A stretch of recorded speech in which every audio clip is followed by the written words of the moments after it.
Blizzard here is a male Alaskan Husky who came to us on June 24th this year at 59 pounds and 2 years old.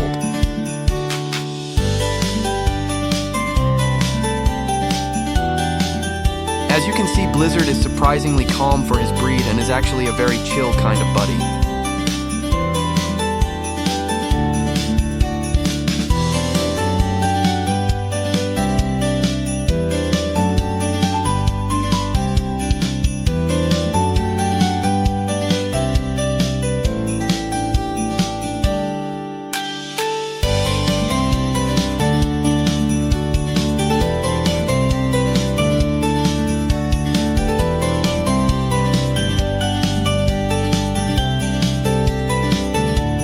So what do you think of Blizzard? If what you are looking for is a calm and chill buddy, then I believe he is what you are looking for. Like our other dogs, if you're interested, come on down to the ACC shelter and check him out.